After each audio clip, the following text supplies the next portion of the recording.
Greetings everyone, welcome to Advance. As the Sinquefield Cup is happening right now, I thought I may as well cover some of the games of the 2014 Sinquefield World Cup. And here with the white pieces, we have 5 times world champion, that is Magnus Carlsen. And with the black pieces, we have the world chess champion challenger that happened in 2013, which is Fabiano Caruana. So this game is going to be one epic game. And just to give you a glimpse of it all, in the Sinquefield Cup, in the first 7 games, Fabiano Caruana's average or performance rating was more than 3000. So you can understand that this game is going to be fun epic game. So without further ado, let's start with this game. Here Magnus starts with e4, but now just comes e5. We have knight bishop to c3, bishop to c4, but now just knight to f6, and we play this d3.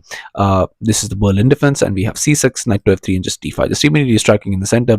And Berlin defense is generally considered to be good for black. We have bishop back to b3, bishop to b4 check, and now just going for c3. We have bishop to d6, bishop to g5, but now just d captures, and now just going for a move like h6, bishop to h4, queen to e7, knight bd2, but now just knight bd7, bishop to g3 now, just opposing that bishop.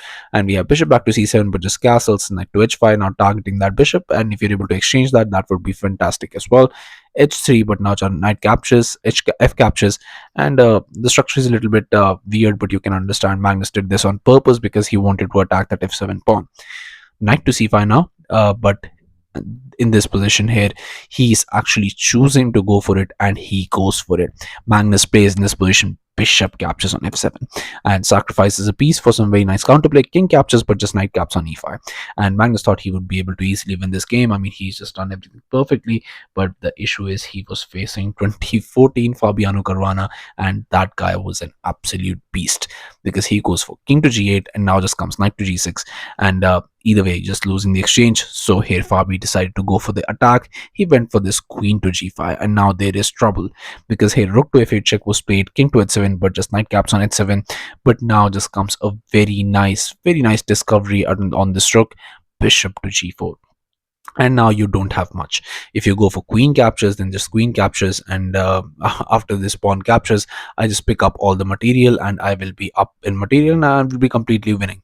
And if you're thinking about why don't I just sacrifice the queen and make an amazing amazing match against Magnus, it just doesn't work, because if you capture that, then just bishop captures, and after this you play first queen to e3 check, king moves, bishop caps on g3 with a check, king moves. Now you play queen to e2. Either you just lose the rook, or either you can maybe just defend it with this, but even then it would not work out, because a move like that and then just you're completely losing. I mean, it just doesn't work, and the position would be completely losing for you. And yeah, with the queen and one bishop and a knight, with the pieces scattered like this, there is no way you could survive this game. But here after bishop to g4, queen to f1 was played, just keeping an eye on everything. And now just comes knight to d3. Instead of this knight to d3, you could also go for rook captures on f8, but after queen captures, you have to find this bishop to e6. This is the only move that controls all the light squares. The bishop is placed on an optimal square, and slowly but surely, I mean, black is a little bit better, and black will be able to convert it, and in Fabi's hands at that time it would be completely winning. But here after queen to f1, we have knight to d3, just a very nice deflection, because then you just capture all of that. So here just queen captures. Magnus was like, I've already sacrificed too much material for this. It's better if I go for this. Rook captures, h captures, and now just queen captures, but now just knight to f3. There is no point in going for a move like that, or a move like that, to try and do something. That knight is always going to be captured. But this knight to f3 idea is not a good idea, because what you want to play here is knight to b3, and the difference to that is very much difficult.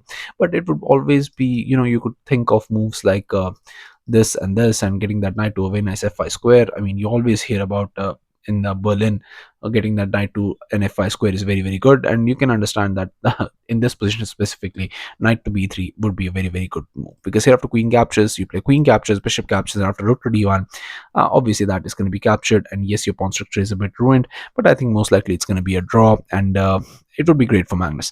But here after queen captures, Magnus went for knight to f3, and there are some issues, because here just queen caps on g3, and now you have to be careful. Here e5 check was played, but now just king caps on h8. Magnus just gave him a free tempo to capture that, and now just e6, we have bishop to b6 check, king moves, and now just going for this queen to g4, and there are some trouble, because this is being covered by the bishop.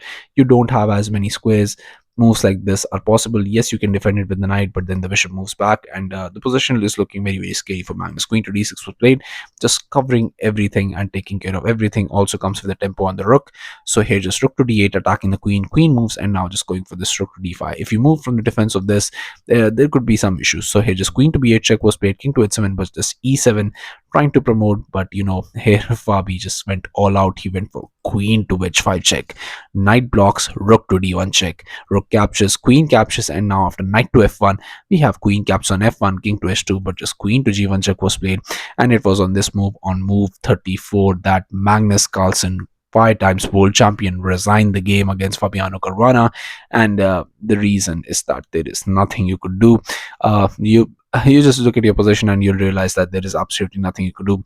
The check is given, and after this, you're just gonna have to run up the board, and somewhere along the line, with king being so much exposed and so much checks in the position, you're just gonna get checkmated, and there is absolutely nothing that you can do. And Magnus realized this, and it's just in just move 34, Fabiano Caruana was able to achieve this feat, and it's absolutely spectacular. It's just one of the really nice miniatures that has ever been created against Magnus Carlsen, and it happened right after, I think right before the when he was supposed to challenge Magnus for the World Chess Championship as well. So definitely it would have it would have pissed Magnus really, really off. But yeah, it was absolutely a great game. So yeah, thank you all for watching. I'll be coming back with games like these, so stay tuned to the channel so you'll be able to get regular updates. And also I'll be seeing you guys very, very soon with such amazing content. And thank you very much for watching.